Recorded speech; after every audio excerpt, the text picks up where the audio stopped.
Hola, ¿qué tal? Esta es la segunda parte de nuestro comentario a Historia de la Noche de Borges. ¿Se acuerdan que en la primera parte eh, compartimos cuatro abordajes, cuatro perspectivas sobre la noche? En el comienzo, la oscuridad, el origen de la noche es eso, el caos, la oscuridad, la incertidumbre. Luego vienen los saberes antiguos, que nosotros nunca sabremos, como dice Borges. La creación de la palabra, la forja de la palabra, una palabra que la sentimos como sagrada, cuyas raíces son iguales en todas las lenguas. Luego, la noche como cifra, cifra que la definimos como clave, como signo, ¿eh? Como clave de algo mayor. ¿Qué es? El infinito.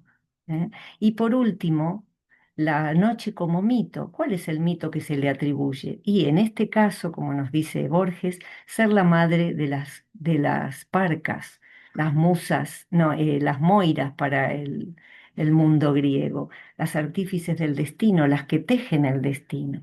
Bueno, esto nos invita a seguir esta mirada al cielo porque nos va a hablar de los primeros que miraron el cielo. Nuestros primeros testimonios son los caldeos y dice, 12 casas le dieron los caldeos. Las 12 casas, que son las que acompañan a los signos, son los espacios específicos donde se desarrolla la actividad de la vida, ¿eh? Cada signo es una energía, y las casas lo acompañan y van hablando de distintas situaciones y actividades propias de la vida del hombre. Infinitos mundos, el pórtico, siempre hablando de la noche. El pórtico se refiere a los estoicos, la filosofía griega, que se los llama así porque pórtico en griego se decía stoa, eran grandes portales que, sobre todo este, la stoa poikile, estaba muy adornada y pintada, era un gran portal en el ágora antigua donde allí se paraban los estoicos a arengar y atraer a la gente y contarles su filosofía. Ellos en realidad no hablan de infinitos mundos, como ustedes saben, y si quieren pueden consultar el libro Historia de la Esperanza de Borges, porque ahí habla del tiempo. Y uno de sus artículos, uno de sus ensayos más importantes es sobre el tiempo circular. Y aquí nos dice que los estoicos propugnaron justamente la idea del eterno retorno, que así lo va a llamar después Nietzsche, ¿no es cierto?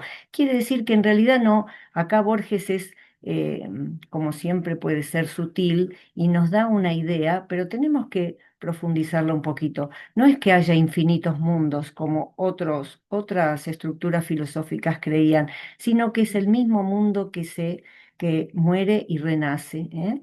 Muere y renace por medio de conflagraciones, ¿eh? Así que hay infinitas repeticiones de esos mundos en realidad. Luego dice, ¿qué es la noche? Exámetros latinos la modelaron a la noche. Bueno, como ejemplo podemos dar la Eneida, que en el canto primero hay, la noche es un escenario terrible en el mar. Los troyanos, recuerdan ustedes, se han escapado ya de Troya destruida para ir a fundar la nueva Troya en Roma, ¿eh? Y ese temporal en el medio de la noche, esa incertidumbre terrible los lleva hasta Libia, hasta las costas del África. En el canto 2, por ejemplo, aparece también la noche, como escenario para recordar el caballo de Troya, aquel caballo funesto que entró en Troya y fue el comienzo de la destrucción final. ¿Eh?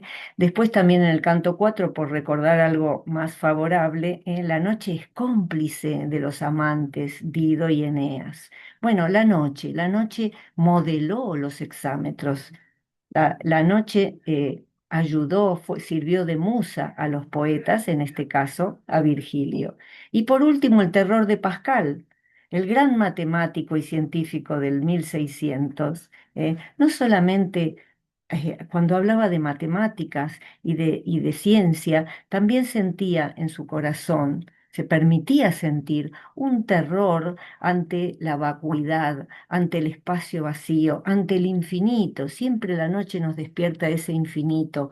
Y a los científicos, por supuesto, que son los que más saben, también, desde otro lugar, en su corazón sienten eso. Tanto es así que en la noche del 23 de noviembre de 1654 tuvo una visión impresionante que inclusive reformuló y fortaleció su fe católica, ¿eh? Desde las 10 a las 12:30 de la noche, más o menos, si tuvo una visión, la pueden consultar en internet, en sus bibliotecas, una, una visión terrorífica, una mezcla de sobre todo a partir del fuego, ¿eh? Una renovación total que fortaleció, como les digo, su fe. Por eso el terror de Pascal también modeló la noche. La noche fue para él un renacimiento. Continúa diciendo, Luis de León vio en ella la patria de su alma estremecida. No confundan la poesía de San Juan de la Cruz que habla Noche oscura del alma, también la podría haber utilizado.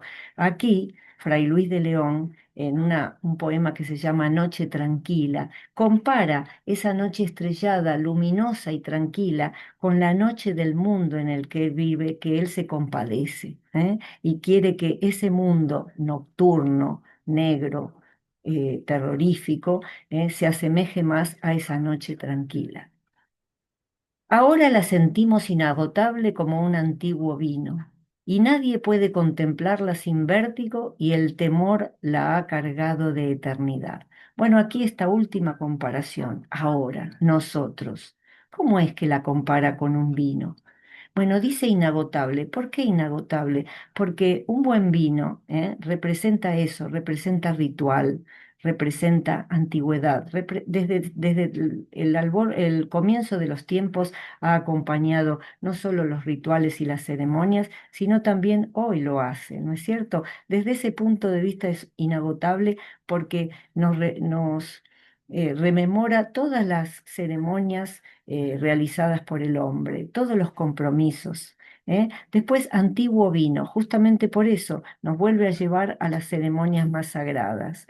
¿Y por qué dice también qué podemos sentir con respecto al vino? Nadie puede contemplarla sin vértigo y el tiempo la ha cargado de eternidad, porque así como al vino lo degustamos suavemente, con mucho placer, e inclusive contemplamos su color, a la noche también la contemplamos, es digna de contemplación, ¿sí?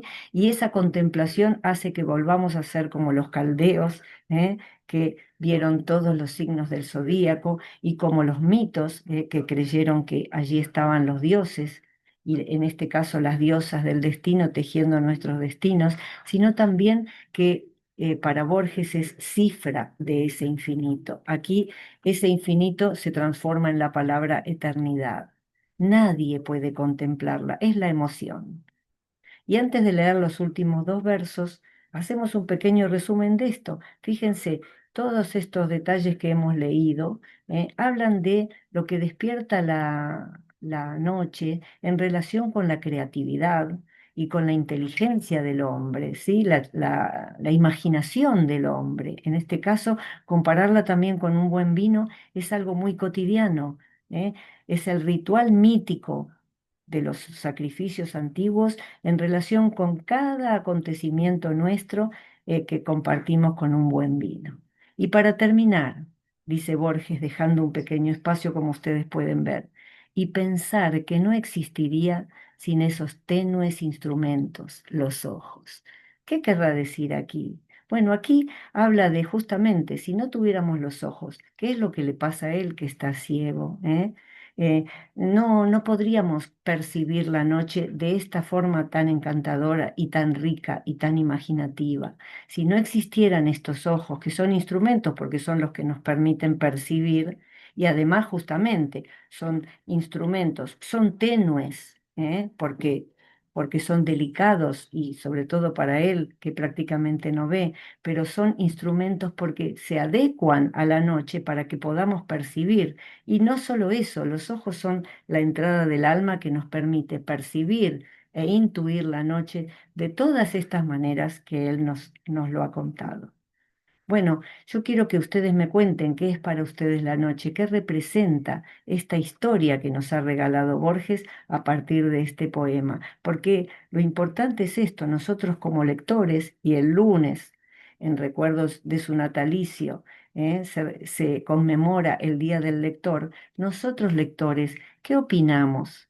¿Qué nos dice este poema y qué nos despierta en nosotros? Bueno, los quiero leer. Hasta pronto. Ahora dejo de compartir, los miro, y los saludo. Nos encontramos en el próximo video.